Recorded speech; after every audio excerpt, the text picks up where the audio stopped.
What's up, everybody? I am Travesty. And I'm Cartoon Joe. And welcome back to another episode of This Freakin' Show. It is the weekly podcast with a little bit of something and a whole lot of nothing. Same weekly podcast is brought to you by Freakin' Studios. Guys, go to freakinstudios.com and check out the amazing podcasts that are associated with the Freakin' Studios brand. Do it. I found something out as I've been doing this whole Freaknet Studio plug thing at the very beginning. Yeah? I don't know why I can't say weekly. It's like I'm saying weeking. I don't know why. I never noticed. I have several times. And in my head I'm like, okay, make sure you say it right. Make sure you say it right. And I still don't say it right. I don't know why. Because when we used to plug... Yeah, I mean, when we sit there and, in the beginning, and I sit there the same weekly podcast is brought to you by Fire Pit Bar and Grill, Dapper Ties, Audible, Ball Wash. I can say weekling. See, weekling. There we go. See? Oh, yeah, there it is. Can't even fucking do it. God. Anyways, guys, to kind of stay within theme of what we brought to you last week, we're bringing back another guest from the past. It's been about 3 years since we had this guest come on, and again, to stay with the theme, also a creator of comics. And that's another thing, Joe, that you're going to have to kind of clear up for me. The stories that CJ Stando put out, Rebirth of a Gangster, Beowulf. Today we're going to talk to Jordan Troche. He was on our show back in 2017 for Fallen Manga Studios. I do believe it's called something different now, and all the new projects he has going on. Are these still considered comics, or is there a different term for them?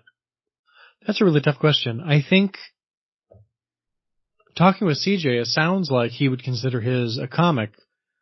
But he also sometimes refers to them as graphic novels.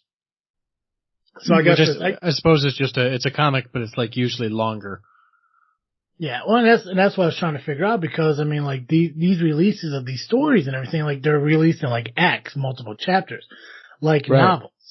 So I didn't know if it was an animated novel or whatever term you just used, graphic novel. Because comics are, an issue. It's an individual issue that gets released. So maybe that's something Jordan wants to clarify. Yeah, we're gonna have to ask him that. Yeah, so we'll have him on here shortly to do our interview stuff that we do. But before we do that, we have to dive into what freaking happened this week. Indeed, we do. I'm gonna go first, Joe. Please do. Right now, I'm excited to do this one, because there's been a lot of issues in society lately. And I found this very interesting. And I knew this happened. I didn't know it happened this week. But I'm very interested. I'm very, very happy to share this. Civil War. First African American to earn the Medal of Honor. Oh, nice. July 18th, 1863. During the assault on Fort Wagner in Charleston, South Carolina, former slave and Union Sergeant William Harvey Kearny, despite serious wounds, struggled across the battlefield carrying the Union flag. For his actions, he was awarded the Medal of Honor in 1900. His citation reads, "When the color sergeant was shot down, this soldier grasped the flag, led the way to the parapet? Parapet sounds right. Yep. And planted the colors thereon.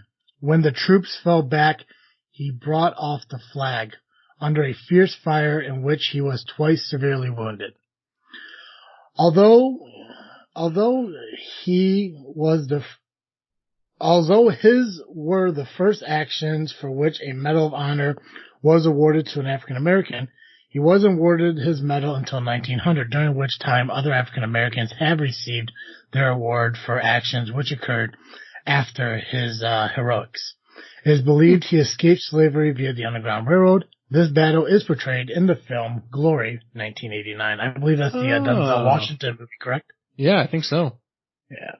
So, little fun fact. I know, especially within the last month and so of all the George Floyd, Chop or Chaz, whatever, Chop I think it was It was renamed both to. at different times. Yeah.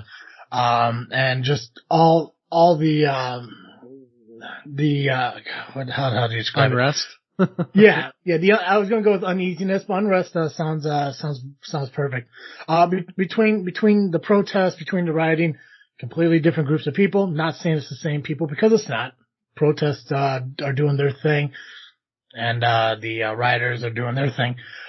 It's nice to kind of remember some of these moments where African Americans did, step up for a country that they believed in and were awarded a Medal of Honor that they deserved for doing what they did. Yeah, that's fantastic. Nice. Yeah, I figured. Plus, I'm a huge fan of the Civil War. I just like the history of war in America, Revolutionary War, the French Indian War. War of 1812. I just think it's just fascinating, like the evolution of what our nation went through, and just that stuff. But yeah, apparently that's not good anymore. I don't fucking know. I don't know what's going on anymore. I don't. It changes weekly. I don't get it. See, the thing is, like, I spend a lot of time on my PlayStation, like playing like fucking baseball or watching Netflix and shit. But the news is always on my television whenever I flip off to the different HDMI. So maybe I should just watch that one day. I don't know. I legitimately don't know. Yeah. I'm so distrusting of any sort of cable news anymore. Yeah. I did see that President Trump and the President of Mexico did meet this week, so that's pretty cool. Yeah. Yeah, I don't know. I know very little about that. I thought it was weird that it happened. I was surprised it happened because I thought both sides weren't getting along. Yeah, exactly. That's exactly what I thought. Yeah, and until I actually read in or just do what I normally do and just ask elderly people who have more knowledge of it, like my Jima and my father, hey, what's going on with this? I'd ask Sherry, but I know her answers, and I'm not saying they're wrong. I'm not saying they're right. I'm just saying they're very, very biased, and you're not going to get the whole story. Yeah. At least if I talk to Dad or I talk to my grandma, they give me a basic understanding of what's going on. I do know they signed some kind of agreement. I'm not sure what it is. I'm sure the Gray Area is going to cover it in this week's or next week's show, or whatever. But it's cool. I mean, it shows progress. I do know that in the short period window between me turning to the channel and turning off the TV, it was the second world leader that visited the United States since this whole pandemic thing. So, oh dang, yeah. So cool for visitations. Hopefully, there's some common grounds and everything. And who knows? Maybe fingers crossed, they'll not tell us not to worry about paying them back the money we borrowed from them. That'd be good. Right. But anyways, what happened this week that you found interesting? I had a similar sort of thing, although overseas. Gotcha. I always forget about this until it comes up. Mm-hmm.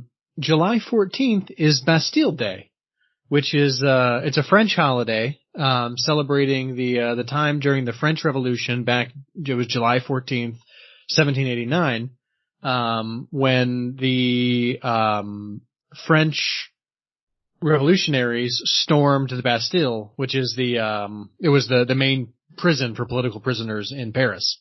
Gotcha. Okay. Yeah, and they basically burned the thing down and freed every single political prisoner. And it wasn't, it's very similar to it's kind of like their Independence Day.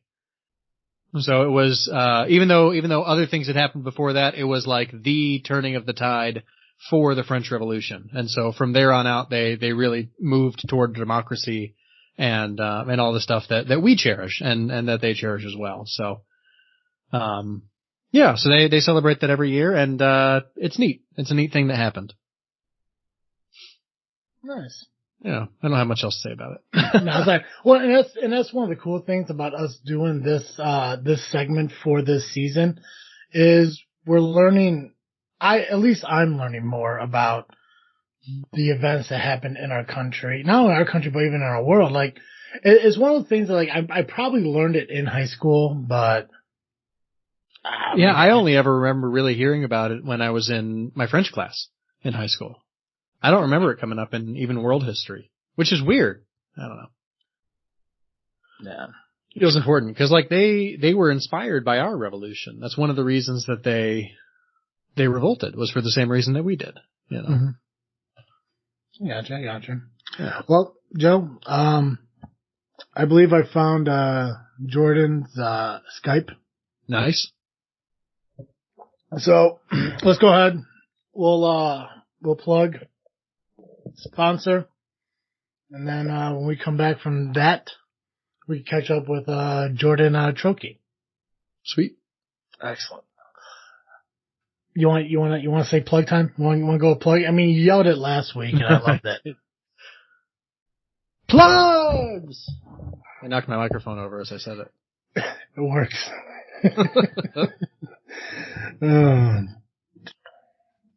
This episode of This Freakin' Show is brought to you by BallWash.com. Now, it's no secret that the man's most prized possession also happens to be the most sensitive part of his body.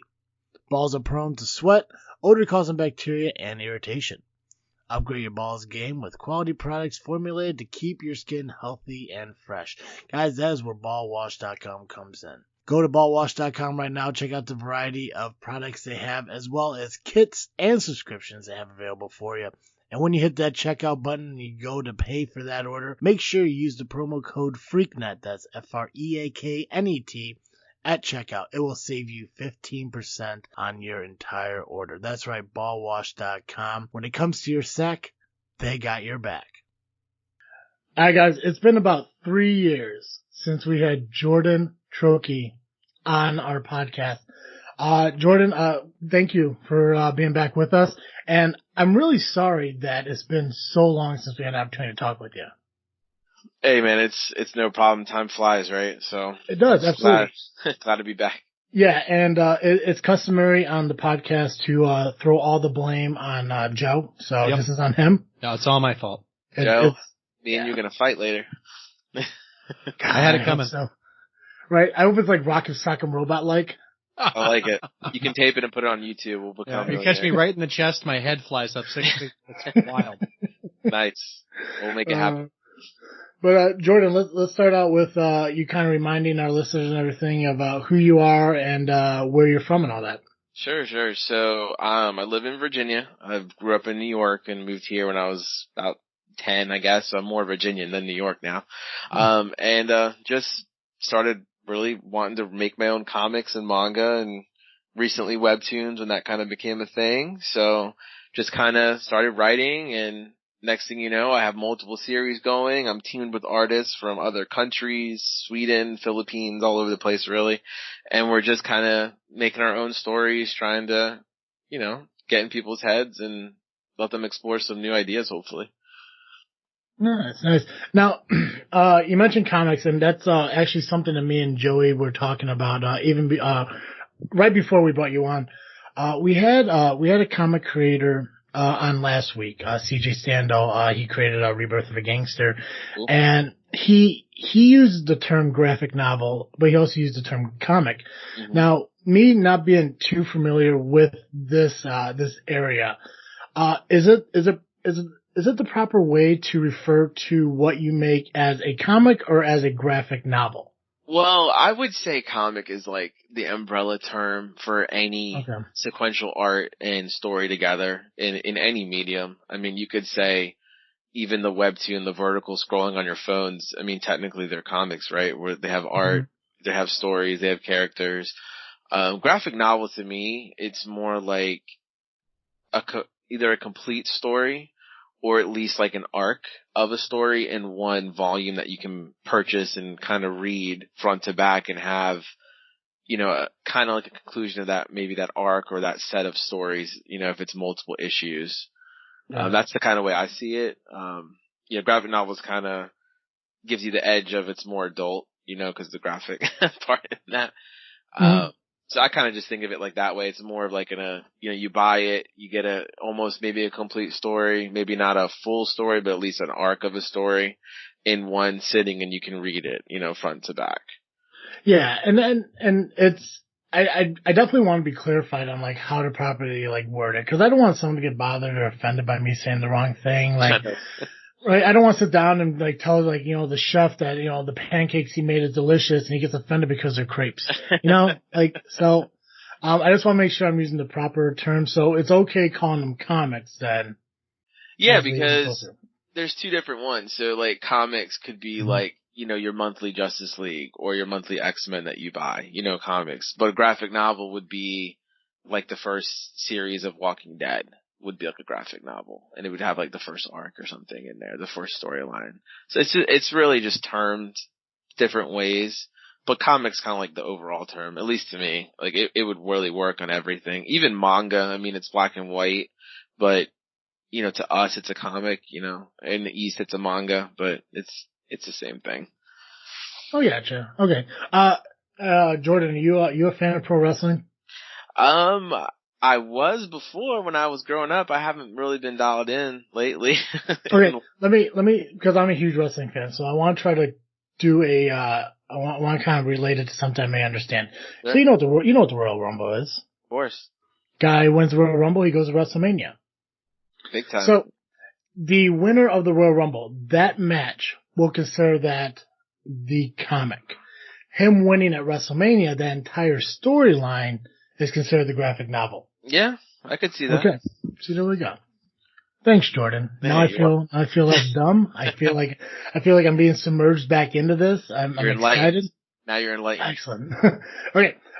So we do. There is a couple of creations that you have here that I do want to discuss, and the first one I want to talk about is Death Sin, because I think that was the biggest discussion from 2017 that we talked about. So, where is Death Sin now, and how has it evolved since we last spoke? So, good news is I'm actually published by a real company and not self-publishing, which nothing wrong with self-publishing, but it's very difficult, and I just don't have the time with working and family to do that whole job of self-publishing and creating. So it's published right now by Caliber Comics, which is awesome. They spun off their own line into Caliber Manga, and mine is the first series that they've launched under that banner. So right now it is available, of course, the whole first volume, which collects the first 4 issues of the book, in one hard copy that you can buy. Funny thing is that I actually have fans buying it and getting copies in the mail, and I haven't even held the real copy yet. So it's kind of funny because they're sending me pictures of them holding it, and I'm like, can I hold it now? Which in the next couple of weeks I'll get it. I'd rather it be available for the fans first. It's fine. I know the story anyway, so it's no big deal. No big deal for me. As far as where it's gone, it's been a journey. After we spoke back 3 years ago, I did have a run with a company that was going to publish it, and they ran a Kickstarter, and it was this whole dramatic thing where they stole the money that was raised, and, my name was attached, $3,000 went away, it's like it was a whole thing. So I've slowly been trying to mail these people at least some copies. I mean, I printed a bunch from years ago, so I'm in the process of figuring out the best way to mail something to these backers, because I feel terrible that, this guy did this like this to us, but, it is what it is. You learn and you grow. I got you. Now, how did you find, or how did you and Caliber Comics come together then? So, actually Facebook. I'm in a lot of groups, art groups, writing groups, comic groups, all kinds of stuff like that, anime, manga groups, and I just saw someone post in there, the editor, one of their big editors, Andre, that, they're looking for these manga style stories because they're going to launch a new line pretty much. And I just threw my hat in the ring and sent what I had, and they absolutely loved it. So it was really a blessing. It kind of came together. It's kind of like end of last year, December time frame. And then of course the pandemic kind of pushed the release back because, that changed everything. Pushed everything back. Yeah. It changed everything. So it just released 2 weeks ago or so now, the end of June. Yeah, I saw. I have it up here on Amazon. It got released on the 24th. It's released as paperback, which is awesome because I'm so a huge fan of like actually physically owning something, whether it be like DVDs and books and stuff like that. Nothing against our sponsor Audible for the audiobooks, but it's like when I go to C2E2 and everything, and like I always see like comics and stuff there, like that. It gives me like a more sense of pride of actually physically owning something. Yeah. Because like I actually have it, and I think, and God, I mean, even the price is amazing for what you're selling this for and everything, and the graphics look amazing. I noticed your illustrators here, and you know how bad I am with names, but is it Peony Lee? You got it. You're doing good today. You got him. Crushing. No, I'm not gonna be. I know I'm not gonna be 3 for 3, but Latika Morgando. Close. Letitia. Gotcha. Now, are they illustrators from Caliber Comics, or did you guys know each other before? No. So Peony was the original artist from issue 1 to 4, and they bowed out a few years ago now. So I had to kind of do some shuffling with different artists to start the story on issue 5 going forward. And Miss Morgado there, she's actually the one who did the cover that you're seeing on Amazon right now. And she's, now doing the interior pages. So we're working on volume 2. Again, the pandemic has changed some things because her schedule itself is like, she lives off her art. So it's, she's got to take the bigger jobs first, and then we're doing our thing. So we're slowly getting back to like the grind of it. I got you. You just want to kind of remind everyone just a little backstory on Death's Sin. Just like what is it about? Obviously you don't want to give away the entire story, but just a brief background of what the story is about. Sure. So, follows this kid Connor. He's a regular high school kid, about 17 years old. His whole life, there was these incidents that would happen to him where he would lose consciousness and a darker personality would take over his mind. And he didn't really know what was happening during these episodes. It only happened a few times in his past when he was a little kid. Being now in the, almost 18, almost a grown up, it started happening again. And this time it happens weekly. So he'll black out. And when he comes to, he's like watching himself pretty much murder people, sinners.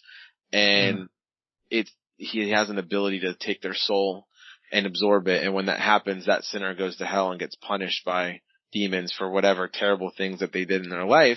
And poor Connor watches this every night, these people being pretty much tortured and punished for their sins, and has no idea why this is happening to him and where did this come from, and can he master this power? Can he stop this? What can he do? And the story is really about him coming to terms with who he truly is and why does he have this power, and is he really all human? Is he part demon? What exactly is this? And even once he figures it out, what does he do with it? Can he control it? Can he maybe save people? At the same time of, all of that craziness going on for the poor kid in high school, he's being shadowed and hunted by a team of exorcists that no matter what, they cannot let the truth come out that there's demons and spirits and things like that happening in the world. So he's kind of stuck between good, bad, dark, light, and really who is he at his center? Does he have choice, or is he going to give in to, his darker side? Gotcha. Now, this is volume 1 that's released currently on Amazon, and it's issue 1 through 4. Could you give us an idea of like how many volumes are there going to be in this? Is this going to be just, it's continuing on? There is no end right now, or do you have an idea? End. No, well, I've wrote a ton of issues already. Years ago I was writing them. I was just writing them for 6 months in a row. It was crazy. So I would say, the story's, it's pretty long. There's a lot of characters that have to be introduced that haven't even really been talked about yet even in the first volume. I would say we're going to kind of go for the volume release or graphic novel type release where you're getting multiple issues in one book. So this one has all 4. It's about 160 pages, maybe 170. So we're going to probably shoot for that level of volume 2, which would probably collect another 4 issues of the book. Gotcha. And honestly, it could go on for a while. I mean, I've written probably 50 to 60 chapters at this point. I have to even look. I don't even know anymore. Wow. I'd have to go back and look. But the story just pretty much from this point on just explodes with action, and you're kind of drawn, like, who is the reader going to side with? Is it these exorcists who are supposedly good but kind of do some bad stuff? Is it Connor? Is it the other group that's tailing him as well? Like, what is going on? So it's a pretty big story, but I love it. It's definitely my most favorite, series I've done. Awesome. Now, for you being the creator of this, release it and everything, is there a benefit to releasing a volume over than each issue separately? I would say there is. So in this case, since I already had them all done and released, they were able to compile them. I would say, if you could release it as a volume, it's better, because not only can you absorb a lot more story as a reader than just 20 pages or 30 pages. You're getting 160 or 70 pages, so it really gets you in there. But I honestly, with the price, it's just worth it. It's really worth it. But now that we're already past this and issue 5 is being done, I wouldn't want to wait, a whole year to get all of them. I would want issue 5 to at least come out, so if people wanted to jump into the next chapter, they had a chance. Or if they wanted to wait, they could wait. Yeah, and I could definitely see a benefit of having this, because you got 4 stories pretty much in one right now, or like four issues of the story in one. So I totally get that. And this Death Sin is related to the webtoon Death Sin that you released previously. Same thing. Yeah. Okay. And I also noticed on webtoon there is a Deck of Fates that you're bringing back. Yeah. So Deck of Fates is interesting. It was really my first serious attempt to do this newer vertical phone, type of reading, because it's now like the next big thing pretty much. So it was my real first attempt. I've always wanted to do a fantasy story, with magic and different things. So I just, designed a story around magic and characters and built it from there. The first real arc of this story was illustrated by, one artist, and then they had to unfortunately quit to get a full-time job, and I had to replace them with a team. But I took a little bit to get the art going, kind of back to what I wanted it to be, but they finally kind of did, and we had a huge following there. It's been read over 2.2 million times on Webtoons and has over 30,000 subscribers. So it's really, really a popular series over there. Back in 2017, I was aiming to be featured through Webtoon, but we just couldn't get it, because I think the art thing and the money thing really just ran out of money to be able to pay the artists. So it took a hiatus for a few years, but we're back and ready to do it. Same team that we had originally, and we've all grown. I've grown as a writer tremendously since 2017, 2018, and the artists and colorists have grown tremendously as well. Awesome. Yeah, because I'm looking at Webtoon right now, and I noticed, so we got Death Scene on here that is categorized as horror, and Deck of Fates is categorized as action. Yeah. Is there a difference in process between writing for horror, writing for action, or is the process pretty much the same as you go through? No matter what? I would say for horror, no, because I kind of have to go into a really dark mind space to write Death Sin when we're talking about the demons and punishing people. Like, you're writing about hell, so you kind of really want to instill that otherworldly, scary, eerie, demonic feeling when you're writing that. And the art has to kind of show that. With this one, I mean, it's serious and there's action and there's fantasy, but it's a different mindset. It's more adventure, more, with magic, you really got to push that envelope, right? Everyone's seen magic before, so what can you do to make it a little special or a little different? What's my version of that, in other words? Yeah. Now, and so obviously now you're writing, and then you have all these you have these other people who are creating like these characters and these drawings. Do you kind of give them an idea of what you want the characters to look like, or they just kind of read what you give them and they just kind of create from that point? So there's two versions. So one version is, I do give them some direction in my mind of what I think they look like, and a lot of times I'll scour the internet for references of like, hey, this hat is cool, this robe looks good, I like this type of wand, that kind of stuff. But of course they have to make it their own. They can't, copy that.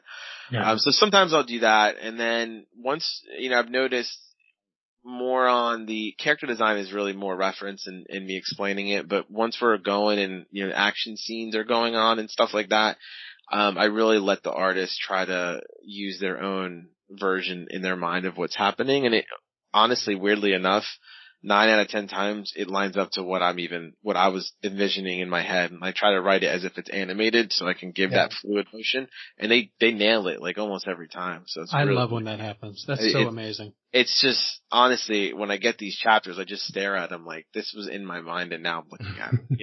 It's just wild. Still to this day, all these years later.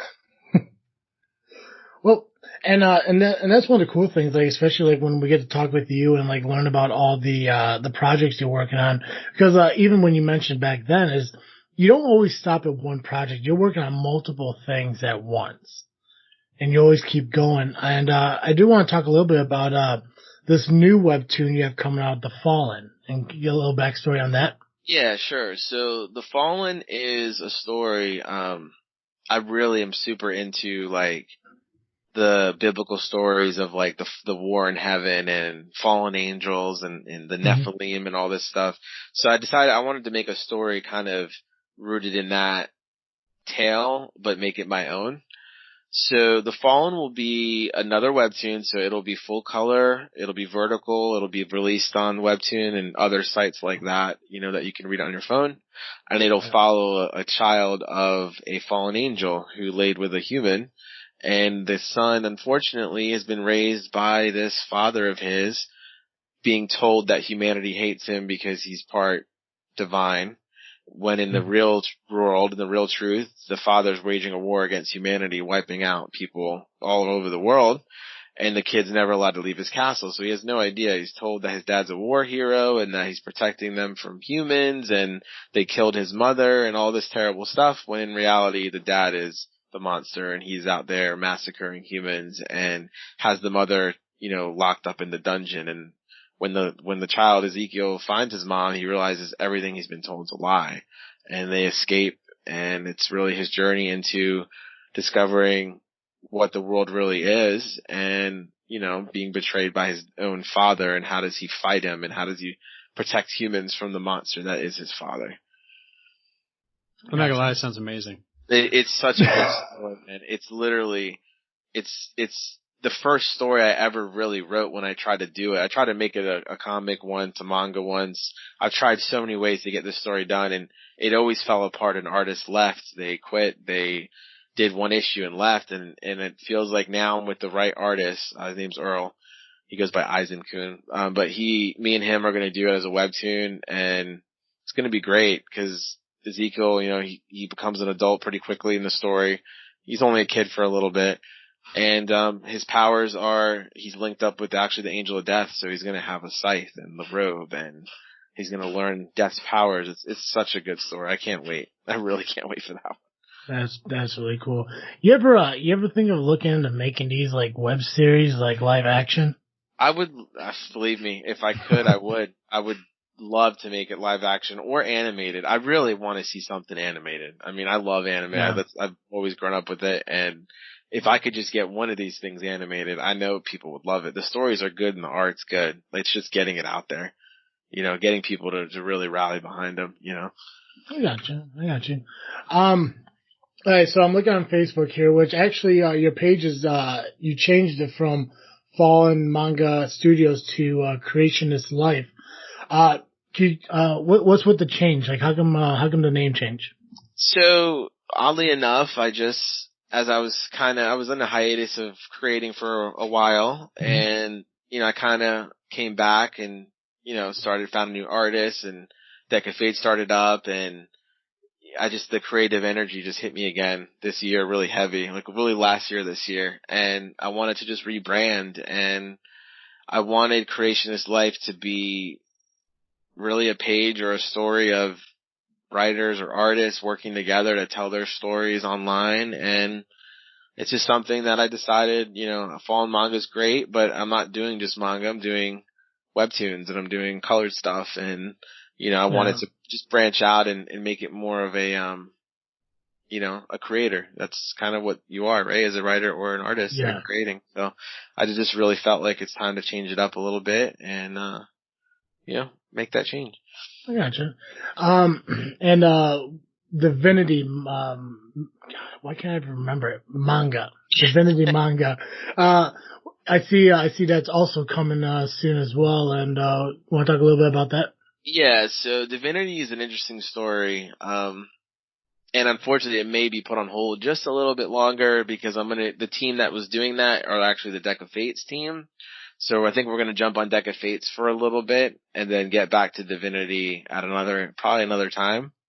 But Divinity is a really cool story. It's about a kid, again, high school. He's an artist. He loves to draw and, he's trying to go viral on an art app that, all the kids use and everyone, knows. And one day while he's standing there waiting for the bus to come, someone from behind pushes him into the street and he gets run down by a bus. Mm. Next thing you know, he's standing there as a spirit looking at his body on the ground, totally confused of what's happening, realizing that there actually is an afterlife. And as he stands there, he notices that there's beings in robes standing on the side of the wall, on the sidewalk there. Some of them have creepy appendages. They don't look human and they're chanting in some weird language. And he's freaking out, obviously, going, what is happening here? And they begin to attack him and send like shadows at him and energy at him. And before he's destroyed by it, a being descends with angelic wings and saves the boy and tells him, come with me, or you can stay here. And he goes. And it's pretty much his journey through the afterlife. He ends up in hell for a while and realizing what's there and living through that. And he kind of ascends from that point onwards. It deals with a lot of his reincarnated lives that he's had in the past. He learns who he was before. He's had multiple lives. And he learns that he's part of this cosmic tapestry from the ancient history up to modern day of not only just Earth, but creation in general. So it's a really cool story. Mm-hmm. It's going to be color. It's going to be wild. There's going to be, other realms and heavenly worlds and, other types of magic, all kinds of stuff. But I think I'm going to wait a little bit more. Yeah. It sounds like a story that's actually made for Cartoon Joe. It actually does. It feels very much like that. It feels like, it sounds like a modern Dante's Inferno, kind of. I really wanted to show like an afterlife and what it would be and what it could be, I guess I would say. And unfortunately for the poor kid, his name is Magnus, as he's traveling through the tunnel of light to go up, he sees someone in hell asking for help and running, and he fortunately goes down there trying to help this person and gets stuck in hell. So then he has to kind of travel through there, get out of there, go up, and it's going to be his journey through the realms of the afterlife. Nice. Well, it's actually perfect because you may not know this, Jordan, but since you've been on, Joey has actually been hired by Jesus himself to run some weekly meetings on Sunday mornings. Oh, really? Yeah. I got a master's in divinity since you've been on, and I've been serving as a pastor for about a year and a half. Yeah, awesome. Thanks. That's really cool. Yeah, we should link up because I got angels in here and fallen and magic and all kinds of. Yeah, I really dig it. It sounds like it's really right in my wheelhouse. I like it. Well, good. I'll make it. It's just that team kind of said, let's try Deck of Fates again. It's like this itch that we've had since we stopped doing it, and we never. You gotta follow it. We really are like, we gotta do this. Like, it's super important. So we'll get back to Divinity, I think, pretty soon. But for now, I think we're gonna just try Deck of Fates for a little bit and see what happens. Yeah. Nice. It's just one of those things like, I could do 5 things at once, but, Well, I can write. I mean, that's the whole thing is like, as a writer, you can do multiple things. Like, Destin's written how many chapters? Like, that's kind of done. Deck of Fates, I did write a lot already, so it is done. I mean, it's not the writing part, it's the art. The art takes longer, but it's a lot harder, so. I gotcha. Yeah. No, and I'm happy to bring that up. Because I want to explain to you now why you made me feel like shit. Oh no! So also, you may not know this, but since last time I've been on, me and Cartoon Joe decided that we're going to try to create a short story book for Halloween, because during the month of October we do we change This Freaking Show to This Freaky Show, and we dedicate the entire month to Halloween. And during the month of Halloween, Cartoon Joe brings his friend, the Freak Joe, over, and he kind of does some readings and stuff during the month of October. So me and Joe are like, hey, why don't we create our own short story book and we can release it and publish it? Sure. And we're like, we're going to deadline this to October. And I wanted 20 something stories. I wrote one. So in my mind, I'm like, you know what? I achieved so much. But then I talked to Jordan, who created 5 different worlds. It's a discipline. You just gotta I'll tell you this though. It's amazing work. Don't be offended by what I said. I was just kidding. That's too funny. I was just gonna say, mm-hmm. it is when you are, because you gotta think, right? You're making characters and humans or angels, whatever you're doing. They all have their own personalities. They may have their own powers. They have their own looks. What world did they exist in? So you have to world build to an extent. And yes, I could do multiple ones, but I have to be careful because I don't want them to mirror each other in any kind of way. Mm-hmm. And, even powers, if you're dealing with superpower stuff, everyone has abilities. Well, you don't want to have an ability in Destin that's in Deck of Fates. You want to be completely different. So it is, you do have to be cognizant of that to not overlap or make the same type of character. Yeah. And that's what's really cool, just from seeing what you've done with Death Sin, seeing what's on Webtoon with Deck of Fates, hearing about Divinity and the fonts. It's they're so far, they're not way far apart from each other to where if you're focusing on one, you can never focus on the other. But they're far enough away to where you won't double up on things. And I think that's really cool that because people have that creative mind to do stuff like that, and you obviously do. I do not. I wrote one story about a fucking viaduct that's literally 6 miles from my house that I just took a real life scenario and tried to make it more ghostly. But being a creator and being an artist that you are, or a creator, author that you are, do you have any advice for me or Cartoon Joe on how we should attack this novel and hopefully get it done before October? So how far are you? I wrote one story out of 20. Yeah, he 20. I've done nothing. Joe has done nothing. I write a 15 to 20 minute speech every week, so I'm kind of. You kind of tapped out, right? Yeah, he can't piss off Jesus, so. Here's how I do it. So, when I'm gonna write, I gotta put on headphones. I actually have noise canceling headphones that I wear. Oh, nice. And I need music, and it just depends on what story it is.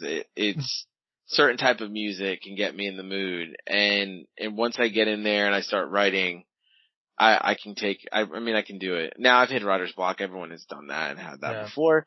But when the iron's hot, you got to strike. So if you're feeling creative or you have an idea, if you can do that later that day, you don't want to forget it. So put it in your phone, write it down, and then later that day, sit down and just try and see what happens. And that's really what, honestly, a lot of this comes from.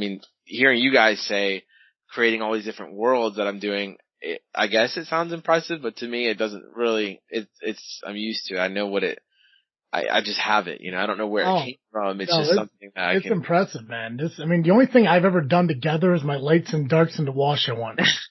So. And then, of course, finding the artist, and then you want it to look a certain way, and then you want the characters to look a certain way. That I've been really blessed. I've just got it, I've had the right people to work with. And like I said, they really pick it out of my brain. I explain what I want, and I can write a scene, I think, pretty good. But my whole thing when I write is I see it animated as an anime would be, and I just write what I see in my mind.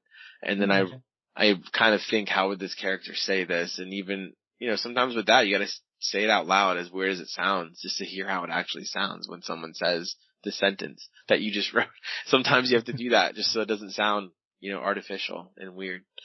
Oh yeah. Do you, now just a quick personal question. Do you live alone? Do you have family? Oh, no. I have my daughter, my girlfriend, and two of her sons. So we have a full thing going over here. So finding the time and full-time job. Yeah. At a long time. So when you're reciting these sentences out loud of people from hell or, stuff like that, do they ever like wonder what the hell's going on? Or I try to do it after bedtime. Oh, gotcha. when I do that, yeah. Otherwise I'll get some weird looks. I mean, it's happened before. But, like I said, that one day if I'm Saturday morning and I'm like, I gotta write this or I'm gonna forget, it might happen. They might see it. I gotcha. So Death Sin is available on Amazon. Yep. You got a deck of cards, which is coming back on Webtoons. I believe that's, it was, in the fall, correct? We're starting, actually yesterday is literally the first panel's been drawn. So we're we're going to do an episode a week on Webtoons, and we're going to maybe about 15 to 20 panels per episode, just kind of see how that goes. I'm going to have a backlog done though. So before I start releasing, I'm probably going to be about 6 in to it already. So I would say we're in July. He's already drawn now. I probably would say, it depends how fast he goes. Maybe like by the end of September we'll actually release, and I'll actually probably have 5 to 6 that I have in the stockpile. I always like to kind of have a build up just in case life happens and we got to take a little break. Gotcha. Well, where can before I ask, Joey, you got anything you want to ask Jordan? Good talk, Joe. Sorry, I hit the mute button. No, it's cool. Once. No, it's cool. You dozed off. I get you. Fuck you, dude. Go back no, to I'm mute. good. Thank you, though. Yeah, get away. Very informative. Stop talking to my guest. Go back to mute. Jordan, why don't you tell everyone where they can find you on social media so they kind of keep updated on releases of your new projects? Sure. So we're on Facebook, we're on Instagram, we're on Twitter. I'm actually getting my website redone as well. So if you want to find us, it's Creationist Life. It spells kind of weird when you spell it out. So we're looking at CreationistLife. So you'll be able to find us right there, .com. And then Twitter and Facebook and Instagram. Just type it in and you'll find us. You'll see Death Sin and Deck of Fates art all over the place. Perfect. And we'll link all the we'll put all the links that you sent us in the show notes, and then when this show gets released and everything, it will be up on our social media so people can find you from our page as well. Oh, there's one more. Yeah, go for it. We are on Patreon. Yeah, you'll get behind the scenes artwork. I'm kind of getting back into Patreon again. It's been a while. So if you want to pledge there, you'll get art before anyone else sees it. It's kind of cool. And it's like $1 a month or something. Nice. There's different tier levels, but yeah, you definitely get some cool stuff as one of our patrons. Awesome. Jordan, I do appreciate you coming on. Thank you so much. And we gotta be back on sooner than 3 years from now. Yeah. It's just way too long. Yeah, I'll take care of it. Not Mr. Muty over there. Thank you. Someone's got to take care of it. I appreciate it. All right, guys, we're going to plug a sponsor and then we'll be back. Thank you. This Freakin' Show is brought to you by Audible.com. If you like to read as much as I do, if you enjoy a good book, head on over to audibletrial.com/freaknet. Maybe you don't like to read. Maybe you like to have things read to you. Head on over to audibletrial.com/freaknet and you will get a 30-day free trial plus your first credit toward a free book. I recommend during this time of extended staying at home to pick something longer, something really good, maybe something by Stephen King. Maybe check out The Stand or It or any of the Dark Tower books. Anything in that category, you're going to find something that's at least 30 to 40 hours long, which is going to get you through a whole week of listening. So head on over to audibletrial.com/freaknet today. Hey Joe, what are you freaking thinking about? I am freaking thinking about, honestly, I feel like it's straight chalk at this point, but I'm still thinking about fitness and our diets and stuff. Today was the first day this week since we started the new one that I've actually been able to actually start it because of, I didn't make it to the grocery store until yesterday. So, it's been good. I felt very satisfied today. I had a couple of great salads and, I feel great. So other than being a little sleepy, I'm not sure what's up with that, but, I'm sure it'll sort itself out. Mm-hmm. So what about you? What are you freaking thinking about? Well, I mentioned last week there was a surprise. Oh, yeah. Yeah. Ashley's back home. Mm-hmm. Ashley's turning 21. Taking Ashley drinking. Nice. The last child of our family is finally 21, of our immediate family, is finally of legal drinking age.